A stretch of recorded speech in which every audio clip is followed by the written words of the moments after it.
The polished marble floor was a mirror of cold indifference, reflecting the strained face of Alara's sister, Lyra, and the simmering contempt of her father. Alara kept her own gaze fixed on a point just beyond them, a deliberate vacancy she had perfected over years of such displays. Her hands, clasped behind her back, were steady. They did not betray the tremor that lived deep in her bones. She was a scribe of the lower archive, a keeper of forgotten histories and dusty ledgers, and today she was an exhibit.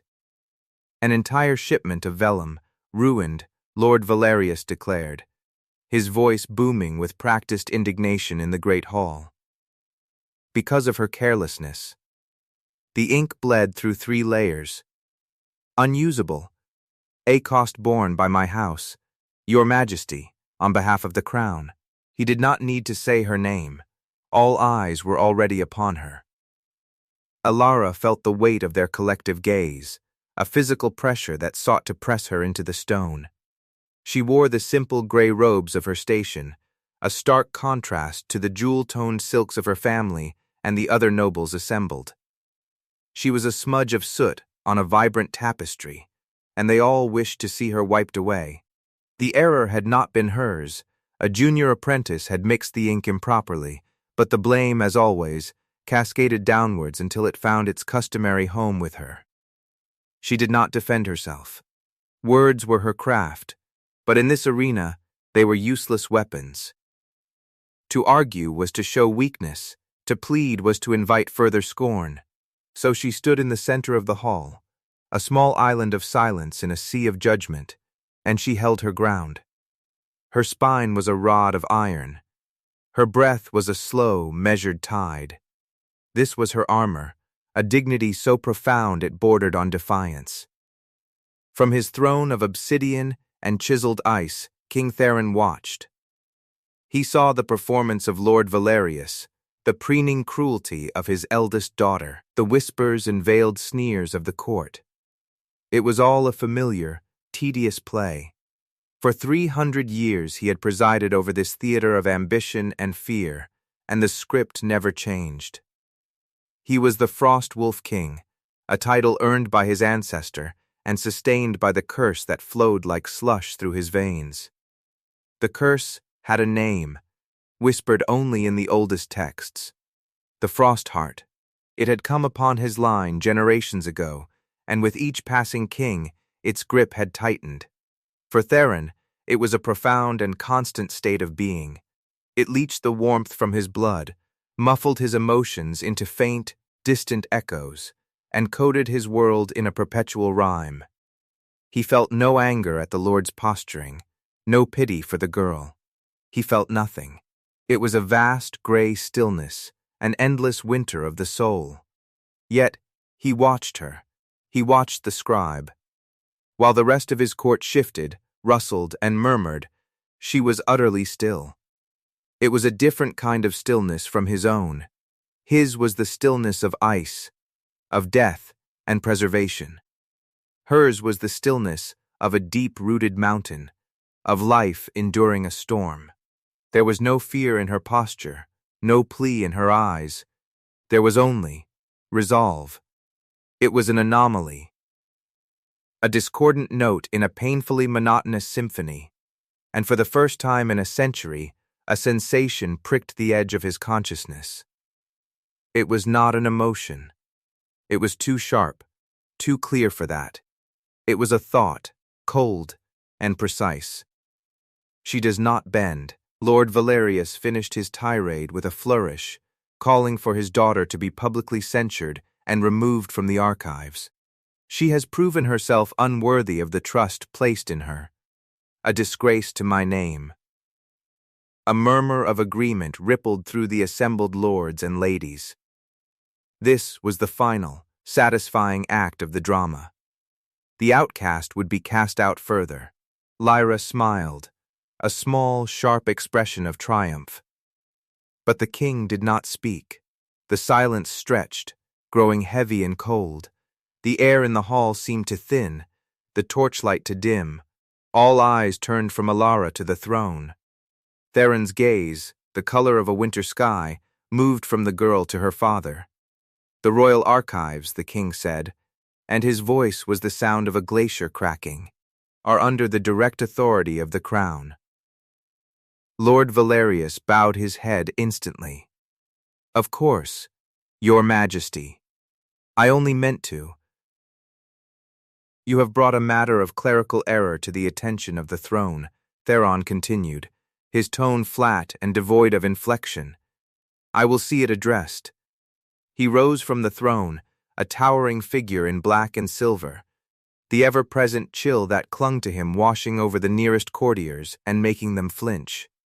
He descended the dais, his steps silent on the stone. He did not stop until he stood before Alara. She did not shrink away. She met his gaze, and for a fleeting second he saw the deep, unwavering gray of her eyes. They were like storm clouds, but without the storm. Just the quiet, waiting calm. He felt that strange dissonance again, a subtle friction against the ice in his soul. An instinct, old and deeply buried, stirred within him. It was a command from a part of himself he had forgotten existed. "Claim her." "The scribe Alara is hereby reassigned," Theron announced to the stunned hall. He did not look at her father or sister, but his words were directed at them, each one a perfectly shaped shard of ice. She will be given chambers in the palace and assigned to a new duty. A project of vital importance. He turned his head slightly, his gaze sweeping over the court. She will be collating and verifying the complete royal bloodline. An arduous task, requiring impeccable integrity and focus. The implication was clear. He had heard her father's accusations and publicly, decisively, rejected them. He had taken her side. A collective, silent gasp seemed to pass through the room. Lord Valerius's face went pale. Lyra's triumphant smile curdled into a mask of disbelief and fury. Theron looked back down at Alara. He saw no gratitude in her eyes. He saw no triumph. He saw only a flicker of surprise, quickly contained. She gave a slight, respectful inclination of her head. It was not a bow of supplication. It was an acknowledgement. "You will begin at once," he commanded. It was not a choice. It was a decree that had ripped her from one cage and placed her into another, larger and far, far colder. He turned and walked back to his throne, the moment of strange impulse already receding, leaving him in his customary frozen silence. He did not understand why he had done it. He only knew that for the first time in living memory, he had felt a necessity, a pull that had nothing to do with duty and everything to do with the quiet, unbending scribe who now belonged to him. The glacial palace was aptly named. It was a masterpiece of white marble and pale, luminous quartz. But it was a cold beauty, the beauty of a snowflake under a scholar's glass. Frost etched intricate, fern-like patterns on the inside of the window panes. Even now, at the height of summer, the air was still and thin, and silence was the palace's true sovereign. Footsteps echoed unnaturally in the long corridors, and tapestries depicting legendary blizzards and winter hunts absorbed all other sound. Alara's chambers were larger than her entire family's home, furnished with pale wood and silver-gray velvets. A fire had been laid in the hearth, but its flames seemed to struggle, casting a weak, flickering light that did little to combat the pervasive chill. A young maid, barely a girl, had shown her the room, her eyes wide with a mixture of fear and awe, and had scurried away as if the king's displeasure might be contagious. Alara walked to the window. It overlooked a vast, snow-dusted courtyard where statues of former kings stood like frozen sentinels. She was a prisoner here. She knew that. A gilded one, but a prisoner nonetheless. Yet, as she pressed her hand against the cold glass, she felt not fear, but a strange sense of quiet. Here, there was no Lyra to mock her, no father to belittle her. There was only the cold, the silence, and an impossible task. It was, in its own way, a kind of peace. The king had given her a space in the royal library, a vast circular chamber that rose 3 stories, its walls lined with ancient scrolls and leather-bound tomes. A large oak table was cleared for her in the center. The task was, as he'd said, monumental. The royal bloodline was a tangled, chaotic history, full of contradictions, amendments, and outright forgeries added by ambitious lords over the centuries. No one had dared to try and untangle it for generations. It was a task designed for failure. She suspected that was the point. He was testing her, observing her. From the shadows of his adjoining study, Theron watched. He would sit for hours at his own desk, ostensibly reviewing state documents, but his attention was always drawn to the woman at the center of the library. He had expected to see her overwhelmed. He had expected frustration, perhaps even tears. He saw neither.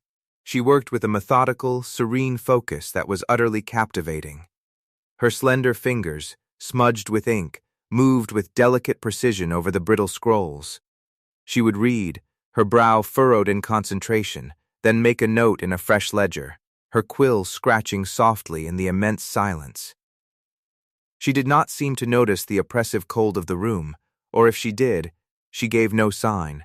She did not startle when he entered or left his study. She did not fawn or try to engage him in conversation. She simply worked. She existed within his space, as if she belonged there, her quiet presence a small, steady flame in the heart of his winter. This unnerved him more than any overt display of fear or ambition ever could. She was unimpressed by his power, unintimidated by his reputation. It was as if she saw through the layers of king and curse, and saw only the task before her, and the man who had set it. He found himself manufacturing reasons to be in the library, his own work neglected, just to observe the silent, diligent scribe. The stillness in his soul was no longer absolute.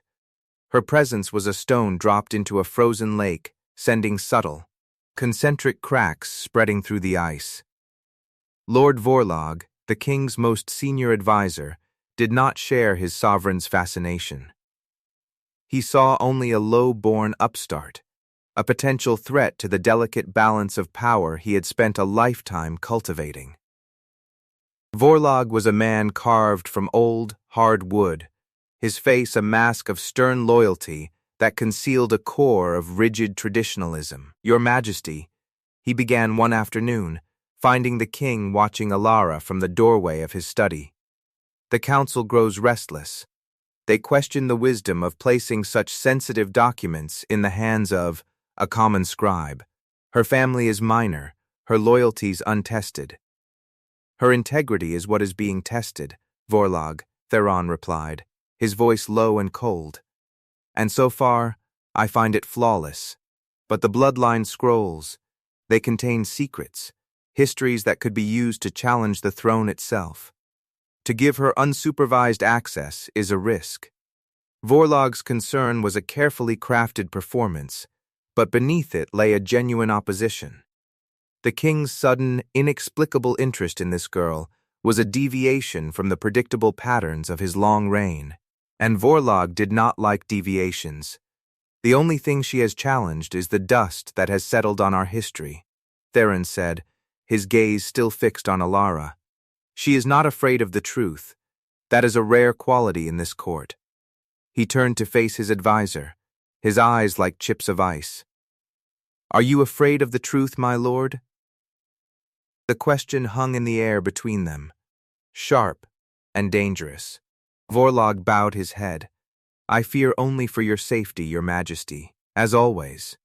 "Then your fears are misplaced," Theron said, a clear dismissal. Vorlog retreated, but his shadow of disapproval lingered. He would not challenge the king directly again, but he would watch the scribe. And he would wait for her to make a mistake. Days bled into weeks. Alara worked from dawn until long after the sun had set. The library became her world. The scent of old paper and drying ink was her air, the rustle of parchment her only music. She began to piece together the fractured history of the Frostwolf kings. She saw the pattern of their reigns, each king more withdrawn, more feared, more isolated than the last. She read of palaces growing colder, of kings who ceased to walk in the summer sun. It was not just a history of lineage, it was a history of a deepening shadow, a creeping cold. One night, the lamps had long been lit, casting pools of warm, honeyed light on the ancient texts. A bone-deep weariness had settled into Alara, but a particular passage in a crumbling tome held her captive. She did not hear the king enter the main library from his study. He moved with a predator's silence, a habit born of centuries of wishing not to be seen, not to be approached. He stood for a long time by the towering shelves, watching her. The library was his sanctuary, the one place where the silence did not feel empty, but full of sleeping words. Tonight, however, it felt different. Her presence changed its character. She was not an intruder. She was an anchor. A point of quiet focus that grounded the vast, cold space. He walked towards the great central fireplace. The logs within it burned, but the flames seemed hesitant, the heat barely reaching a few feet from the grate. He rested one hand on the stone mantelpiece, and the motion was one of profound, soul-deep exhaustion. He stared into the fire, but his eyes saw nothing of its light or warmth. He was looking inward, at the endless, frozen landscape of his own being. Alara finally looked up from her work, her eyes adjusting to the dimmer light beyond her lamp. She saw him there, a tall, dark silhouette against the failing fire. He believed himself unobserved, and in that unguarded moment, she saw the truth of him. She saw past the crown, the power, the fearsome reputation. She saw a man burdened by a weight so immense it had crushed the very life from him. The king was a magnificent, empty vessel, encased in ice. She rose from her chair, her movements slow and deliberate. She walked towards him, her soft-soled slippers making no sound on the marble floor. He did not turn until she was only a few feet away. His eyes, when they met hers, were startled, the defenses snapping back into place. But she had already seen. She did not bow. She did not offer a formal greeting. She looked at the faint sheen of frost that had formed on the dark stone of the mantelpiece where his hand rested, a physical manifestation of the cold that radiated from him.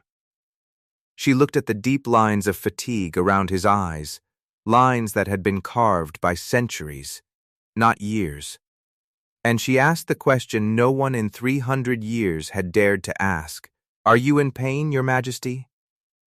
The words were soft, yet they struck him with the force of a physical blow. Pain. The word was an abstraction, a concept he remembered from a distant, almost mythical past.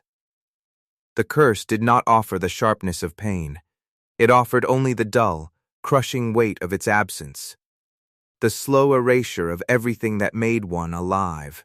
But her question saw past the numbness. It saw the suffering beneath the stillness. He did not answer immediately. The silence in the library deepened, charged with the weight of her inquiry. His first instinct was to retreat, to raise the walls of ice and dismiss her with a freezing word. But her gaze held no pity. There was no cloying sympathy, no morbid curiosity. There was only a clear, honest current of concern. It was a lifeline thrown into his frozen sea, and he found himself, against all logic and habit, reaching for it. "Pain is a sensation," he said, his voice rough, as if unused to forming such words. "I have not felt a sensation in over a century." He lifted his hand from the mantelpiece and turned it over, holding it out for her to see. In the dim firelight, she could see it clearly. His skin was unnaturally pale, and beneath its surface there was a faint, crystalline lattice, a delicate and terrifying pattern like the frost on a winter window. The frost heart does not hurt. It replaces. He had never spoken of it. Not to Vorlag, not to his council, not to anyone. The curse was his alone to bear, a secret shame and a source of his terrifying power. To speak of it was to admit a weakness, a decay. Yet, he was telling her. The words were coming, unbidden, pulled from the deepest, most frozen part of him by the simple, genuine warmth of her question. "It is passed down my line," he continued, his voice a low murmur. "With every generation, it takes more. For my father, it was the warmth of the sun he could not feel. For me, it is everything else. Joy, anger, grief." He let his hand fall to his side. "Love, they are just words I have read in these books. Memories of a language I no longer speak." Alara listened, her expression unchanging. She did not recoil from the sight of his hand. She did not gasp or offer empty platitudes. Her gaze drifted from him to the towering shelves of books, the silent, sleeping histories that surrounded them. She saw the truth not just of his confession, but of its context. He was a king of ghosts, ruling a kingdom of memories, trapped in a library of feelings he could no longer read. She looked back at him, and her next words struck him with even greater force than her question. "It must be a lonely thing," she said, her voice soft with a profound and simple understanding, "to carry a kingdom when you cannot feel it." Loneliness, he had never allowed himself to name the hollow ache at the center of his being. It was a void he had simply learned to exist around, but she had named it. She had seen it. And in her quiet statement, she offered not a cure, not a solution, but something far more potent: empathy. She understood that the true horror of his curse was not the encroaching ice, but the profound, absolute isolation it enforced. In that moment, he felt seen. Truly seen, for the first time in his unnaturally long life. A crack, infinitesimally small, but undeniably present, formed in the ancient ice around his heart. A new ritual began, unspoken and unplanned. Each night, after her work on the Bloodline was done, Alara would choose a book from the shelves. She would sit in a chair near the fire, and she would read to him. She did not ask permission. She simply began. And he did not stop her. She read ancient histories of sun-drenched southern lands, epic poems of fire-breathing dragons, even simple folk tales of summer festivals and harvest moons. Her voice became the only sound in his silent world that held any meaning. It was not loud, but it filled the vast, cold library. It was a thread of warmth weaving through the tapestry of his frozen existence. He would sit in the shadows, watching her, listening. He did not feel the emotions in the stories she read. Not truly. But he could perceive them in the cadence of her voice, in the slight frown of concentration, or the ghost of a smile that touched her lips. She was a translator, speaking the lost language of feeling to him. The intimacy of these moments was a fragile, crystalline thing. It was built not on touch or grand declarations, but on shared silence and the quiet offering of her voice. He began to look forward to the nights, to the moment she would close her ledger and walk to the shelves. The dread of the endless, silent hours lessened. It was not hope. He did not know how to feel hope. It was anticipation. A flicker of light in the unending dark. One evening, she was reading from a particularly ancient and fragile scroll, its edges crumbling to dust. The script was archaic, the language dense. She leaned closer, her brow furrowed, trying to decipher a faded passage. The heavy scroll slipped in her grasp, threatening to fall and shatter its brittle form on the floor. Before he was even aware of his own movement, Theron was there. He had crossed the space between them in 2 silent strides, his hand reaching out to steady the bottom of the scroll. His fingers, cold as marble, brushed against hers. A jolt, sharp and electric, shot up his arm. It was not cold. For the first time in over 150 years, He felt something that was not the absence of heat. It was warmth, a small, shocking pinprick of it, radiating from her skin into his. It was faint, almost imperceptible, but it was undeniably there. A living heat. The sensation was so alien, so overwhelming, that he flinched back as if burned, snatching his hand away. Alara looked up at him, startled by his sudden movement. She saw the stunned, disbelieving expression on his face. "Your Majesty?" He stared at his own hand, then at her. "Your hand," he managed to say, his voice tight. "It is warm." It was a simple, foolish statement, but to him it was a revelation that shook the foundations of his world. He had touched countless people in his life, advisors, servants, petitioners. He felt nothing from them but the vague pressure of contact.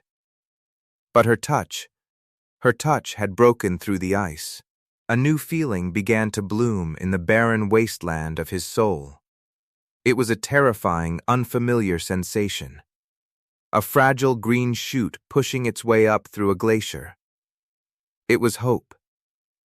And the curse, the ancient, sentient cold that lived within him, felt it too. And it did not approve. The reaction was immediate and violent. That night, as he lay on his bed, sleep an ever unattainable luxury, the curse awakened from its slow, creeping pace. A pain unlike anything he had ever known ripped through him. It was not a memory of pain. It was a fresh, brutal agony. It felt as if shards of ice were being driven through his veins, as if his very bones were freezing and cracking from the inside out. He doubled over, a strangled gasp escaping his lips. The cold intensified, radiating from him in waves. The moisture in the air of his chambers condensed and froze, coating the walls and furniture in a sudden, thick layer of rime. The hope he had felt, that tiny spark ignited by her touch, had acted not as a balm, but as a catalyst. It was fuel for the fire's opposite. It was nourishment for the frost. The curse was accelerating. The brief moment of warmth had enraged it, and now it sought to extinguish that hope with a terrifying finality. He understood with chilling certainty, to feel, even a little, was to die faster. The connection he was forging with the quiet scribe was not his salvation. It was a death sentence. He had to push her away. He had to sever the fragile thread of warmth between them before it tightened into a noose. The next morning, he forbade her from the library. He had a guard deliver the message, refusing to see her himself. He told her the project was suspended, her services no longer required in his presence. He confined her to her rooms. From his window he could see her walking in the frozen courtyard, her solitary figure a gray smudge against the white snow. He saw the confusion and the hurt in her posture, even from a distance. Every instinct in him, new and old, screamed to go to her, to explain. But he could not. To be near her was to invite the pain, to hasten the end. To protect her, and himself, he had to restore the isolation. He had to let the ice win. The brief, beautiful thaw was over. Winter had returned, more brutal and absolute than ever before. The pain became his constant companion. The ice shards in his blood were a relentless torment, and the frost was now visible, a creeping web of crystalline white spreading from his hands up his arms. He grew weaker, the facade of the untouchable Frost Wolf King crumbling with each passing day. He called a meeting of his council, needing to project an aura of strength, but the effort was monumental. He sat upon his throne, gripping the obsidian arms to keep his hands from trembling. Lord Vorlog was droning on about a border dispute, his words a meaningless buzz in Theron's ears. A wave of cold, more intense than any before, washed through him. The edges of his vision began to crystallize, fracturing the light. The voices of his councilmen distorted, sounding as if they were coming from the far side of a frozen lake. He tried to draw a breath, but his lungs felt brittle, frozen. He slumped to one side, his head lolling. A collective gasp of horror rose from the council. They saw it now, what he had been hiding. The frost was no longer a faint sheen. It was a thick, marble-like crust, snaking up his neck, tracing the line of his jaw. It was consuming him. He was turning to living ice before their very eyes. News of the king's collapse spread through the palace like a winter wildfire. The royal physicians were summoned, but they were useless, retreating in fear from the supernatural cold that radiated from his body. He was moved to his chambers, his breathing shallow, his skin like frozen stone to the touch. When Alara heard, she defied the king's order. She pushed past the guard at her door, her quiet determination and unstoppable force. She ran to the library, her heart a frantic drum against her ribs. He had pushed her away because he was suffering, because he was dying. She understood now. Her presence, the warmth he had felt, had somehow made it worse. But why? She didn't have an answer, but she knew the only place one might be found was here, in the history he had tasked her with unraveling. Her hands flew over the scrolls, her mind racing. She was no longer just a scribe, she was a hunter, searching for a single truth in a forest of lies. She looked for anomalies, for mentions of the curse, for anything out of place. And then she found it. It was not in a grand royal decree, but in a dusty, forgotten ledger detailing land transfers from the reign of the very first Frostwolf king. Tucked into the binding, almost invisible, was a folded piece of parchment. It was a codicil, an addendum to the royal lineage, written in a faded ink that was subtly different from the rest. Her breath caught. The script was complex, laced with archaic symbols of binding magic. She read it once, then twice, her blood turning to ice water in her veins. It was a lie. All of it. The Frostheart was not a hereditary affliction. It was a curse, actively placed upon the first king and his bloodline. It was designed to feed on fear and isolation, to grow stronger with each generation's despair. And it was inflicted by a rival house, a name she recognized with a jolt of shock. House Vorlog. The curse could be broken, the text stated, but only by the touch of one from the bloodline of the first scribe, a lineage blessed with the power of living truth, a fire that could melt the ice of a lie. The bloodline, all records stated, had been wiped out centuries ago, hunted into extinction by allies of House Vorlog. I had hoped you would not find that, a low voice said from the shadows. Alara spun around. Lord Vorlog stood in the doorway, his face no longer a mask of stern loyalty, but a cold, hard mask of triumph. The pieces clicked into place with horrifying clarity. He had known. All this time, he had known. He had nurtured the king's isolation, stoked the court's fear, all to maintain the curse that his ancestors had created. You, she breathed, her hand protectively on the scroll. My family has guided this kingdom from the shadows for centuries, Vorlog said, stepping into the light. We gave the throne its power, its fear. The Frostheart keeps the king strong, ruthless, and isolated. Malleable, your presence, your warmth, it threatened to undo centuries of careful work. You gave him hope, and hope is poison to the curse. He advanced on her. The curse can only be broken by the fire of the first scribe, but that line is dust. You are nothing. A minor nuisance.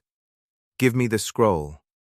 As he spoke of the first scribe, a forgotten memory surfaced in Alara's mind, a story her grandmother used to tell, of an ancestor so gifted that she could make ink glow with truth, of a family that had changed its name and gone into hiding long ago, becoming simple keepers of records to protect their bloodline. Her bloodline. The touch that had warmed Theron. It wasn't just human contact. It was her magic, a dormant power she never knew she possessed. The power of truth. No, she said, her voice shaking but firm. She clutched the codicil to her chest. Vorlog sneered and lunged for her. But as he did, something extraordinary happened. The ancient ink on the scrolls and tomes all around her began to pulse with a soft, golden light. The light flowed from the shelves, coalescing around her, forming a shimmering protective barrier. The air in the library grew warm, filled with the scent of summer and sun-baked parchment. Vorlog stumbled back, hissing as the warm light touched him, the cold magic of his lineage recoiling from the pure, radiant truth. He stared at her, his eyes wide with horrified realization. It cannot be. You? The line was not broken, Alara said, her voice ringing with a newfound power. The light swirled around her, a living extension of her will. It was hidden. Vorlog's shock quickly morphed into cunning. A king of ice or no king at all, he hissed. Help me, and you will have power you can only dream of. We can rule together. Why waste your gift on a dying man? Vengeance was a tempting thought. To destroy the man who had orchestrated so much suffering, but she looked past him, through the library doors, in the direction of the king's chambers. She thought of his loneliness, of the flicker of hope she had seen in his eyes. Her choice was not for power, or for vengeance. Her choice was him. I don't want power, she declared. I want the truth. She raised her hands, not to strike Vorlog, but towards the codicil she held. She focused all her energy, all her will, into it. The ancient text began to glow with a blinding golden light. The words lifted from the parchment, transforming into fiery, luminous script. She sent them flying from the library, a river of light that soared through the palace corridors and into the great hall, where the terrified court was assembled. The truth projected itself onto the walls for all to see. Vorlog's treachery, the lie of the curse, the history of deceit. Leaving the stunned traitor to his fate, Alara ran. She followed the fading trail of light to the king's chambers, the golden glow of her own power lighting the way. The guards at his door, having seen the revelation on the walls, stood aside for her without a word. She burst into the room. It was like stepping into the heart of a blizzard. Theron lay on the bed, still and pale, the frost now covering most of his body. He was barely breathing. She rushed to his side, ignoring the biting cold that stung her skin. She placed her hands on his chest, directly over his heart. The cold was absolute, a void that tried to steal all her warmth. She did not fight it. She did not try to overpower it. Instead, she offered her own inner fire, her truth. She closed her eyes and spoke the words from the codicil, not as an incantation, but as a simple, profound declaration. The curse is a lie, she whispered, her voice filled with the resonant power that now flowed through her. Your heart is not made of frost. Your blood is not born of winter. You are not alone. The golden light flowed from her hands into his body. It did not shatter the ice, it melted it. It was not a violent exorcism, but a gentle, inexorable thaw. A pained groan escaped Theron's lips as sensation, agonizing and overwhelming, returned to him. It was a torrent of feeling, 300 years of repressed life rushing back in a single cathartic wave. Color flooded back into his skin, the marble white receding, replaced by the flush of living blood. He gasped, a deep, shuddering intake of air. It was his first truly warm breath in centuries. He opened his eyes. They were no longer the flat, cold gray of a winter sky. They were deep and clear, and they were filled with tears. He could feel the softness of the furs beneath him, the ache in his thawing limbs, the warmth of her hands on his chest. And he could feel the staggering, overwhelming emotion that washed over him as he looked at the woman who had saved him. In the great hall, the royal guard, acting on the irrefutable truth blazing on the walls, apprehended a stunned and powerless Lord Vorlag. His treachery exposed, his power broken, he was dragged away to the dungeons, his curses lost in the rising murmur of a court awakening from a long, cold dream. Theron sat up, his movements still stiff. He looked at Alara, his gaze full of a raw, vulnerable emotion he was only just beginning to understand. He reached out and cupped her cheek, his hand now warm with life. This was not a king looking at a subject. This was a man looking at the center of his new world. "Alara," he said, his voice thick with unshed tears.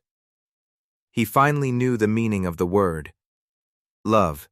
It was this fierce, brilliant, unwavering light in her eyes. In front of the guards and the physicians who had gathered at the door, he made his own declaration. "You are not a scribe of my court. You are its heart. You are my queen." 3 months later, the glacial palace was no more. It was now the Sunstone Palace, its white marble seeming to glow with an inner warmth.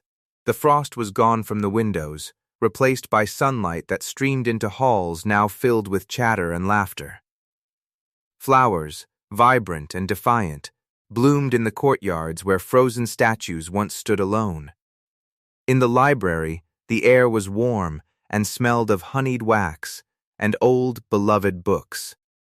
Theron stood behind Alara, his arms wrapped around her as she stood by the window, looking out at the transformed kingdom.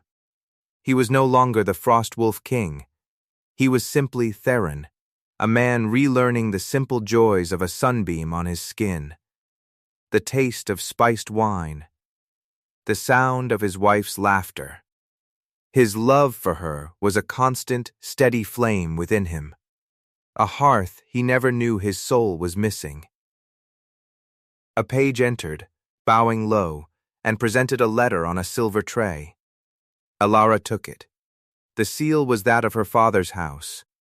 She broke it and read the contents, her expression calm. It was from Lyra.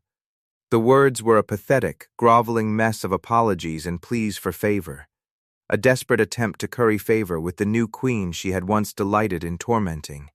Alara read it through once, then walked calmly to the fireplace, where a cheerful fire now crackled. She held the letter to the flames and watched as the elegant script blackened, curled, and turned to ash. The lies, the cruelty, the entire bitter past, it was nothing now, just smoke. She turned back and stepped into Theron's waiting embrace, resting her head against his chest. She could feel the strong, steady, warm beat of his heart. It was the most beautiful sound in the world. The past was gone, burned away by the truth. Their future was here, in this room, in this moment, a promise of endless warmth.